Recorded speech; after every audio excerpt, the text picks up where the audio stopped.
sentimento, com quantos quilos de medo se faz uma tradição. Em abril de 2024, a presença franciscana em Divinópolis completa 100 anos. A atuação dos frades na cidade não se limitou à assistência pastoral, mas se estendeu à cultura, à educação e ao próprio modo de ser dos divinopolitanos. A Ordem dos Frades Menores foi fundada por São Francisco de Assis no ano de 1209, com a proposta de viver em fraternidade, obediência e pobreza. No entanto, a missão e o trabalho social dos franciscanos, sobretudo com aqueles menos favorecidos, incomodava a ditadura. Principalmente a partir do golpe, tudo que era associado a movimentos sociais, a ajuda às pessoas das camadas menos favorecidas, né, começou-se a chamar de comunismo, né, erroneamente, inclusive. Então, tanto o cristianismo quanto o franciscanismo, e o franciscanismo só é verdadeiramente franciscanismo se ele observar o Evangelho de Nosso Senhor Jesus Cristo, né? Pregam fundamentalmente, né, um mundo mais igual, um mundo mais fraterno, um mundo onde ninguém vai morrer de fome, nem vai morrer de frio. Frei Leonardo nasceu em Abaeté em 1942. Sua chegada em Divinópolis ocorreu em 64. Morou 3 anos em Paris, onde fez doutorado em Sociologia na Universidade de Sorbonne.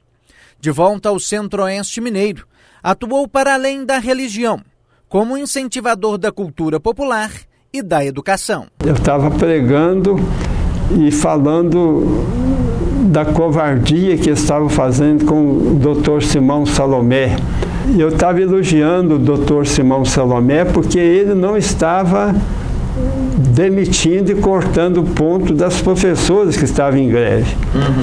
Aí uma senhora, uma jornalista famosa aqui, levantou a mão e foi lá na hora da minha pregação, eu quero uma parte aí, né?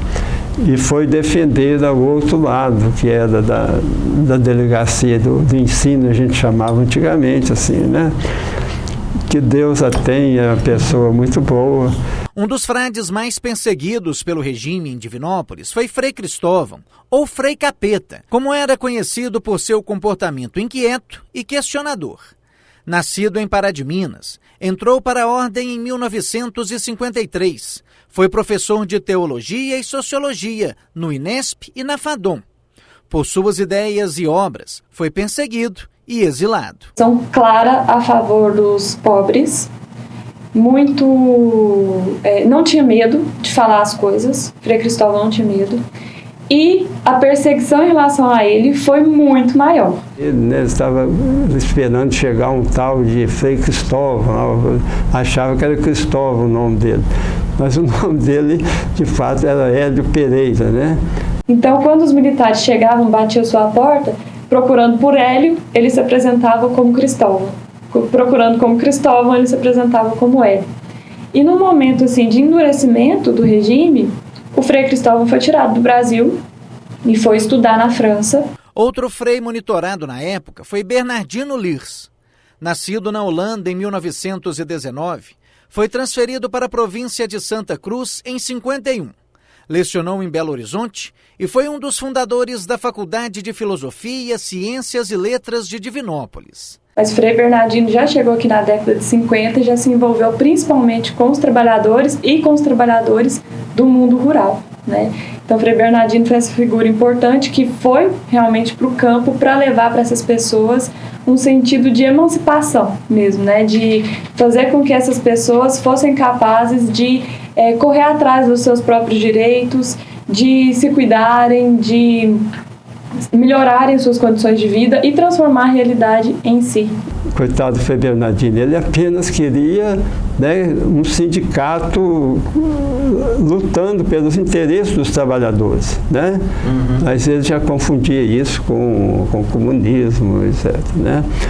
Através de arquivos do Serviço Nacional de Informações, é possível ver como os militares monitoravam os franciscanos.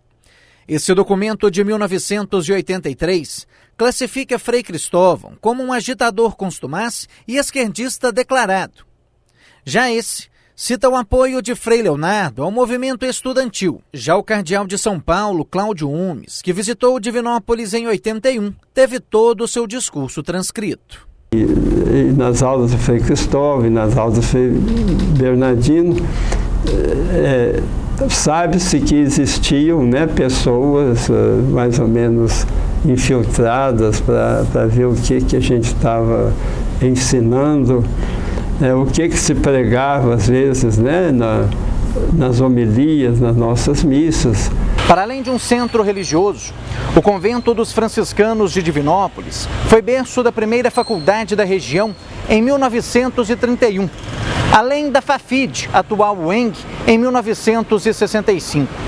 O espaço também chegou a ser cedido pelos padres para reunião de grupos perseguidos, como sindicatos e professores. Essas pessoas, elas têm uma memória afetiva muito grande, principalmente com o Frei Leonardo, porque, por exemplo, teve casos de a polícia cercar o convento, né, e a polícia respeitava o Frei Léo. Né, eles não entravam por causa da figura do Frei Léo e de outros frades.